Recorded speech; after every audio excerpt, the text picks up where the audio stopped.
নমস্কার, আশা করি সবাই ভালো আছেন, সুস্থ আছেন আর নিজের প্রতি নিজে বিশ্বস্ত থেকে নিজের প্রতি যত্নবান আছেন। আজ 22শে জুলাইয়ের সকালে ঘুম ভেঙেছে যথাসময়ে, অর্থাৎ 6:30টার মধ্যে বিছানা থেকে উঠে পড়েছি। তারপরে গাছগুলোর দেখাশোনা করলাম। আসলে আমাদের বাইরের এই হোর্ডিংয়ের কাজ হওয়ার দরুন পর্দাগুলো সবসময় টানা থাকে, আর গাছগুলো যেহেতু চোখের সামনে থাকে না, তাই মাঝে মাঝে এগুলোতে জল দিতে ভুল হয়ে যায়। তাই আজকে সকালবেলা উঠেই গাছগুলোকে একবার চেক করলাম। চলে গেলাম বারান্দায়। তার আগেই আসুন প্রণাম সেরে নিয়ে আমাদের ইষ্টদেব দেবীর কাছে। আমাদের দেবদেবীরা মোটামুটি এখন ভালোই আছেন। এই বর্ষায় মনে হয় তারা এই বর্ষাটা বেশ এনজয়ই করছেন। কিছুদিন আগেই তো রথযাত্রা চলে গেছে, এবার চলছে চারিদিকে উল্টো রথের প্রস্তুতি। সামনে শুক্রবার উল্টো রথ। আমার বারান্দার গাছগুলো তো মোটামুটি একই রকম আছে, তবে ইচ্ছে আছে এর মধ্যে কিছু গাছ কেনার। এবার রথের মাঝখানে আর কোনো গাছ কেনা হলো না। আর মহাপ্রভু তো আমাদের বাড়িতেই চলে এসেছেন, তিনি স্বমহিমায় বিরাজমান। ঠাকুর ঘরে এলাম, পুজো করলাম। আজকে পুজো করে খেয়ে দিয়েই আমাকে বেরিয়ে যেতে হবে, কারণ আজকে পরপর দুটো মিটিং আছে।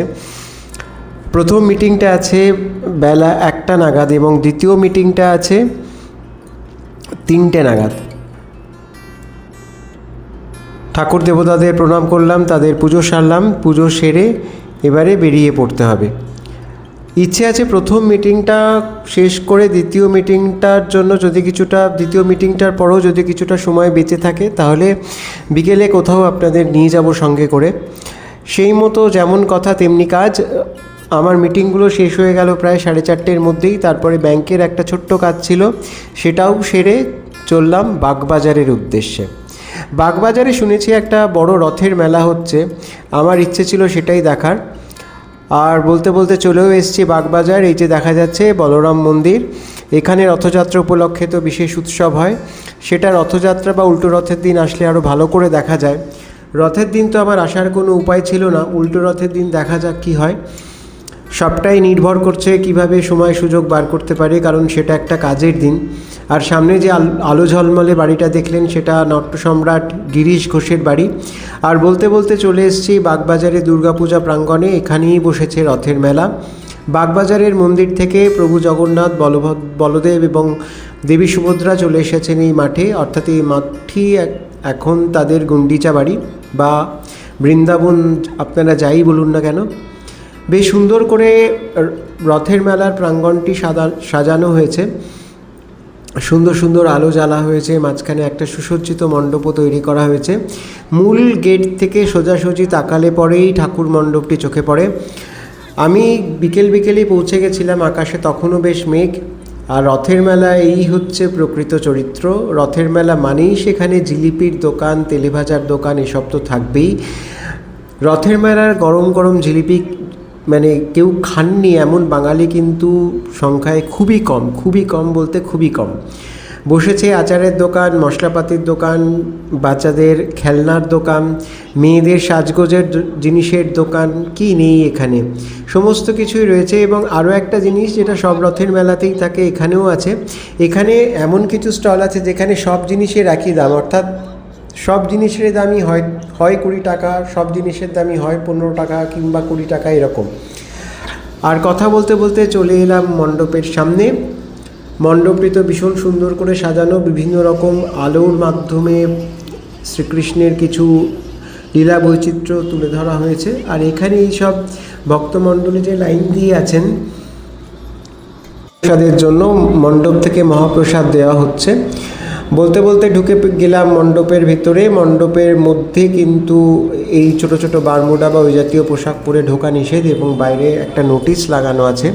ভেতরে ঠাকুরের মণ্ডপটি খুব সুন্দর করে ফুল দিয়ে সাজানো, দেখে বেশ ভালো লাগলো। এখানে বলদেব, মা সুভদ্রা এবং প্রভু জগন্নাথ তিনজনই রয়েছেন একই সঙ্গে। আর আজকের পুজো শেষ হয়ে গেছে, তারপর এখন প্রসাদ বিতরণ চলছে। এখানে অনেক কিছু জিনিসপত্র দেখলাম যেটা পুরীর মন্দিরের সঙ্গে বেশ মিলে যায়। এখানে আপনি ইচ্ছে করলে ঘিয়ের প্রদীপ দিয়ে ঠাকুরের আরতিও করতে পারেন, তবে আমি কাউকে সেরকম কিছু করতে দেখলাম না। এই সমস্ত এই যে রথযাত্রা, যে পুজো এবং আচার অনুষ্ঠান, এটা উড়িয়া পদ্ধতিতে চলছে। বিভিন্ন জায়গার বিজ্ঞাপনে সেটাই লেখা রয়েছে।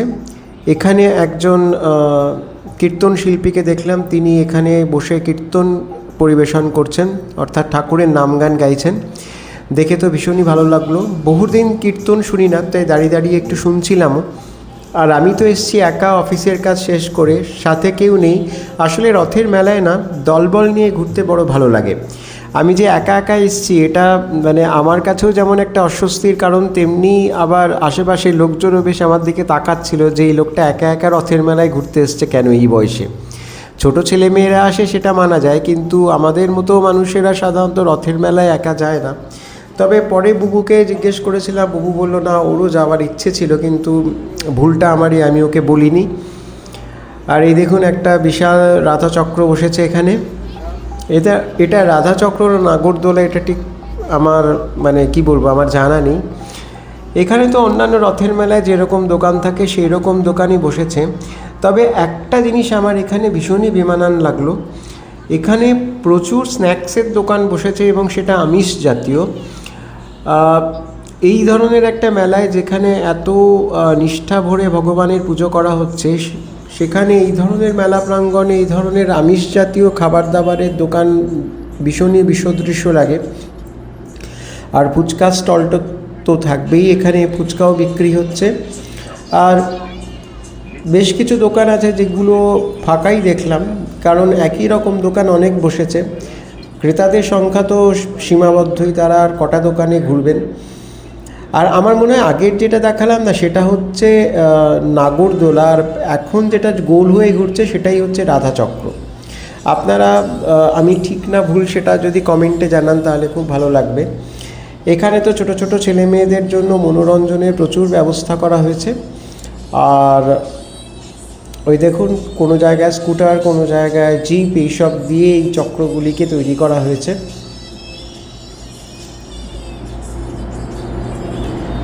একটা বাচ্চাকে বসিয়েছিল তার বাবা, সে যখন শেষ হয়ে গেছে তারপরে সে আর কিছুতেই সেখান থেকে নামবে না। ভদ্রলোক কোলে করে জোর করে বাচ্চাটিকে নামিয়ে আনলেন।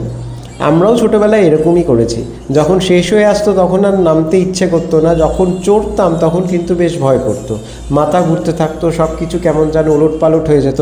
কিন্তু আস্তে আস্তে সেটা যখন ধাতস্থ হয়ে আসতো তখনই দেখতাম যে নামার সময় হয়ে গেছে। সেটা মানে খুবই কষ্টদায়ক ছিল।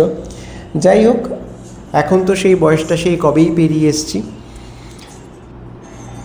আজকাল দেখলাম যে সমস্ত রথের মেলাতেই মেয়েদের গয়নার দোকানের প্রাচুর্য খুব বেশি।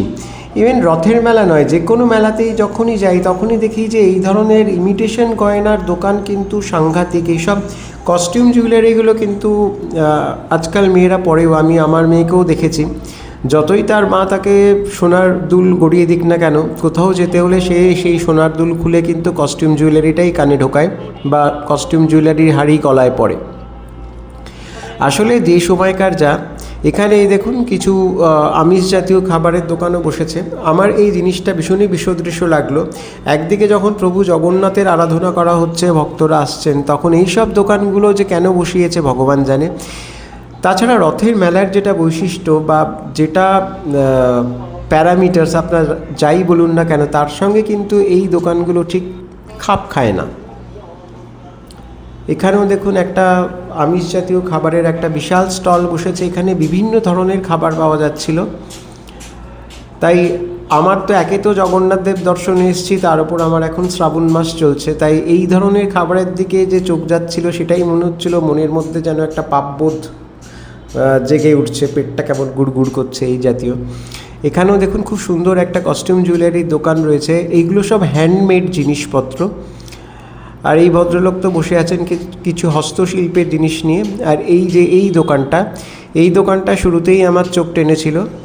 আর এই যে দেখছেন এই যে জৈন শিল্প ভাণ্ডার, এখান থেকে আমি কিছু হজমিগুলি, কিছু আচার এইসব কিনলাম। যাই হোক, রথের মেলার শেষ প্রান্তে দেখলাম এইরকম প্রভু জগন্নাথের মূর্তি বা ওই পুজোর জিনিসপত্র নিয়েও একটা স্টল বসেছে। আমার মেলা ঘোরা মোটামুটি শেষ। আশা করছি আপনাদের মোটামুটি ভালোই ঘোরাতে পারলাম। আমার ভিডিওটা যদি ভালো লেগে থাকে তাহলে চ্যানেলটি দয়া করে সাবস্ক্রাইব করবেন এবং আপনার বন্ধুত্বের হাত চেয়ে আমার দিকে বাড়িয়ে দেবেন। আজ এ পর্যন্তই রাখছি। আপনারা সবাই ভালো থাকবেন, সুস্থ থাকবেন। আকাশে অল্প অল্প মেঘও দেখা দিয়েছে, গুড়ি গুড়ি বৃষ্টিও পড়ছে, তাই আমি এখানে আর দাঁড়াচ্ছি না। ঠাকুরকে আরও একবার প্রণাম করে আপনাদের সবার জন্য সুস্বাস্থ্য কামনা করে আপনার সবার জীবন যাতে খুব সুন্দরভাবে কাটে, কোনো রকম বাধাবিঘ্ন ছাড়াই, যাই বাধাবিঘ্ন আসুক না কেন ঠাকুর সেগুলো থেকে যেন আপনাদের উদ্ধার করেন, এই প্রার্থনা জানিয়ে আপনাদের কাছ থেকেও আমি বিদায় নিলাম। আবারও বলছি, চ্যানেলটা সাবস্ক্রাইব করে আমার পাশে থাকবেন, কারণ আপনার এক একটি সাবস্ক্রিপশন বা এক একটি বন্ধুত্বের হাত কিন্তু আমার কাছে যথেষ্ট মূল্যবান। আজ আসি, আবার দেখা হবে, নমস্কার।